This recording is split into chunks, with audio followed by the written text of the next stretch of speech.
Hey, Amanda. Hi, Deborah. Thank you so much for coming on the Dogman Stories YouTube channel. I am glad that you are my number one person who has finally did a over the phone interview. So, Oh, I'm glad to be here. well, I'm glad you're here.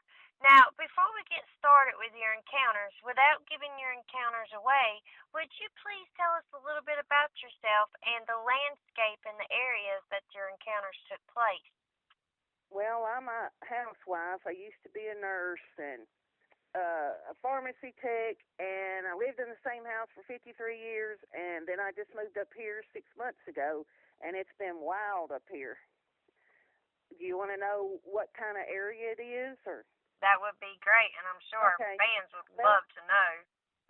We have a little over an acre, but there are hundreds of acres around us that are nothing but woods, and we're in the rural Tennessee hills, and we don't even get cell service out here. But I bought it because we have a big lake in the front. It's a giant cove, and all I have to do is walk across the street, and get in the water. And it's really nice, but you've got game trails running through it. The big lake, of course. There's creeks down the street. There's man-made lakes and ponds behind me. And then there's a Civil War cemetery down the street. And there's also Indian mounds in the area. And a lot of people talk about those places being pretty wild, but I said you don't have to tell me that after that. Well, it sounds to me, Deborah, that you are actually in a Dogman and possibly Bigfoot hotspot. Are you aware of that? Yes, I am now. And all of this stuff has been happening to me over 6 months, and it's just been wild. So much stuff has happened that I've just wrote it down so I can keep up with it and have all of everything the way it happened, and have all the facts, because I don't like telling something that, will be off from it. I consider it lying, so I try to keep up with everything so I can tell all the details the right way. Well, that makes it a lot easier because sometimes stuff starts running together and you get twisted and turned and you don't know what happened when. Well, I guess it's time to go ahead and tell our Dogman fans what's been going on. So would you like to start out with your encounters? We'll start now. I lived in another home for 53 years, and probably 4 years before I moved out of it, it started having activity, and I don't know why, but it went off the charts. And, for one thing, I had just repented of all my sins, and I was serious the first time in my life, and I began seeing demons and real angels and other kinds of creatures inside and outside the house, and I'd never seen anything like it before, but all that happened in the same week. It is still happening. But what I'm trying to figure out, and I guess your audience is too, what are these Dogmen and these Bigfoot? Where did they come from? Are they the Nephilim of the Bible, or are they part spirit? Are they a real animal, a real terrestrial animal, or are they something else? And I figured that if we can tell our stories and not worry about being called crazy, we can all figure it out. So I'll start here. The first you time make I a ever very good point there. Sorry to interrupt you, but you do make a okay. very good point there. Yeah, we need to figure out what's going on, and there's a lot of people that need encouragement, so they can come to your site and they can talk to other people and not be, told they're crazy, which would be a cruel thing to do. That's very true, because that's one thing, everybody knows it. I do not put up with criticism, bullying, or any type of rejection on my page. They all know I will block them, delete them, and get rid of them. So I want everybody to feel safe. Yeah. the main thing is most of these people have not had any kind of encounters, so they really don't know how to act towards other people. But they should just say, if I didn't want to be treated that way, I'm not going to say nothing. But it never goes completely that way. But anyway, the first three, it was the same dog man creature I saw, but in three different areas of the house. One night I was in the hallway. I went to go to the bathroom, and I saw two glowing eyes looking at me, and they were yellow. But the craziest thing was they were generating their own light. These eyes were their own light, not coming into another light and glowing. And there was a big street light across the street from me on that road, and you could see behind the creature. That's how I could know what his shape was.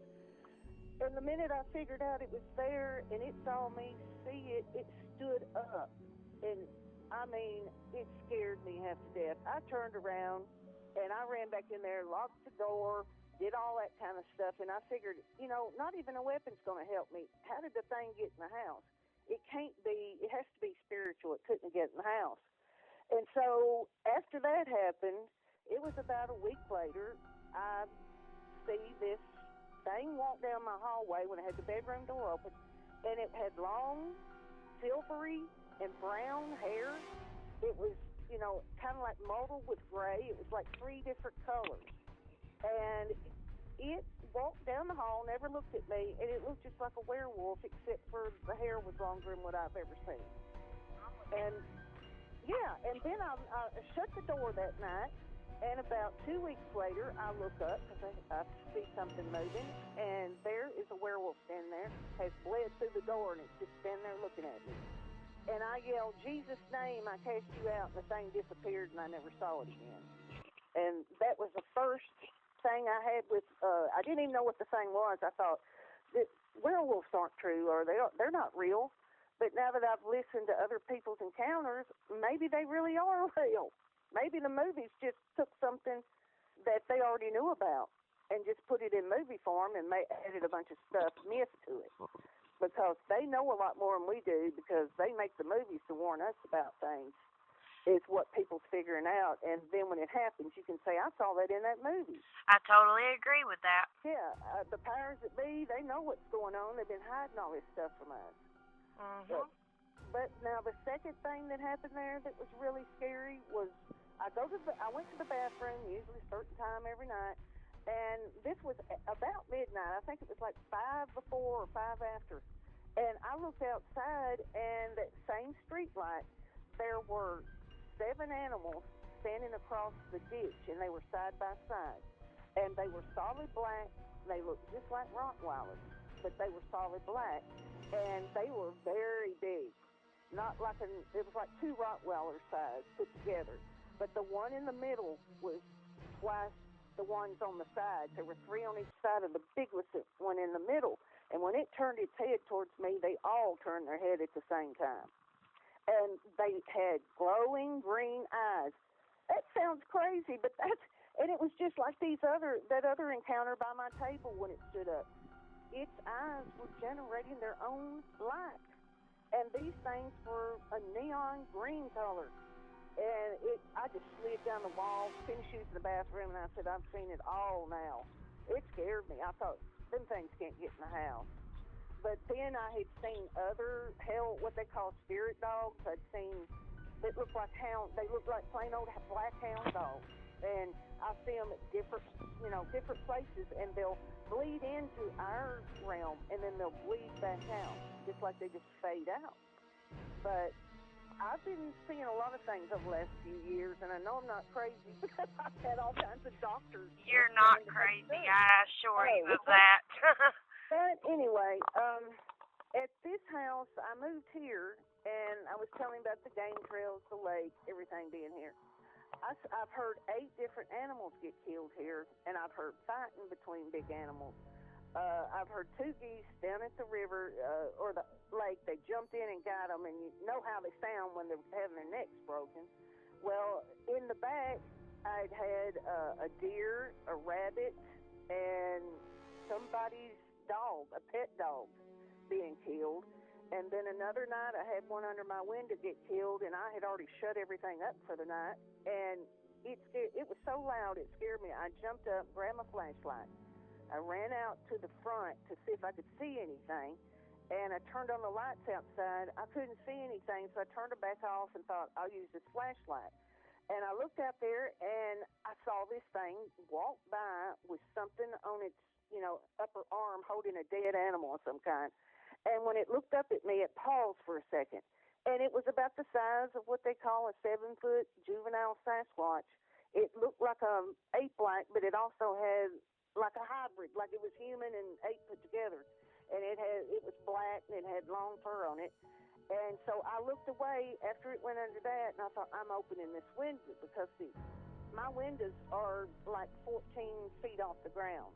It's a huge house because it was custom built, so you can't get through any of the windows, thank goodness.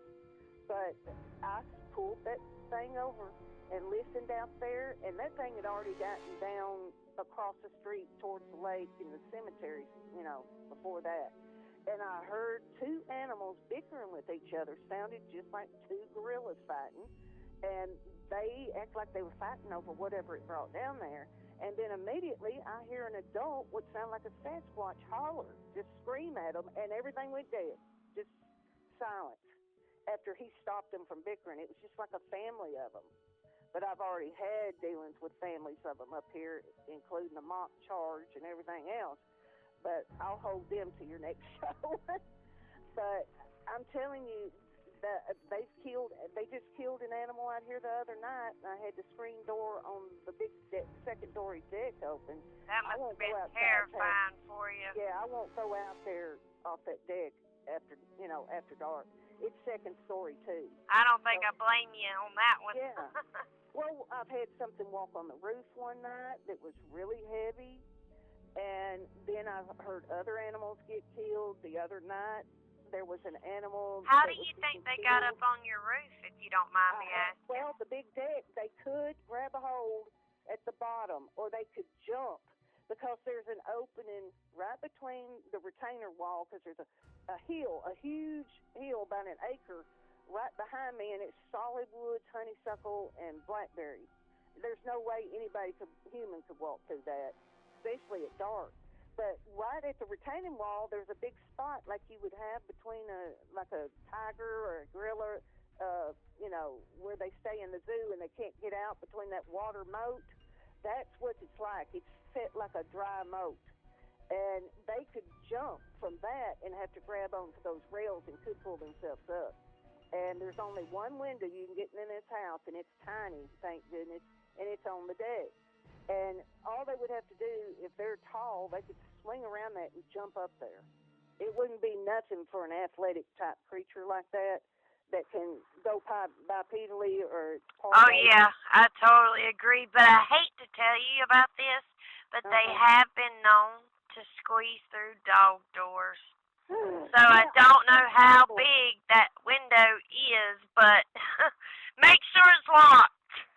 Yeah, it stays locked at night. It stays pulled in, but if I'm awake sometimes, I'll leave it open, because if it's real cool out here, because when you're that close to a lake, you can save on electricity. You can open that door and cold air comes in, and it's great just to get some fresh air in at night. But the whole time I've got everything down on low so I can hear, and I stuck a motion detector in the light, so if something comes up to it, it might shock it, by the light coming on. Oh, I've heard light will make them stay out of it, and so that's actually a really good idea. But for right now, we're going to take a little break, and we'll be right back with Deborah's fascinating stories, guys. In a little bit. Hey guys, thanks for tuning in to Dogman Stories, episode 15, part 1. That was Deborah and her chilling encounter. Tune in all week except for Sundays. Deborah will be on every night this week. So I hope to see you guys tune in. Thanks and have a great night.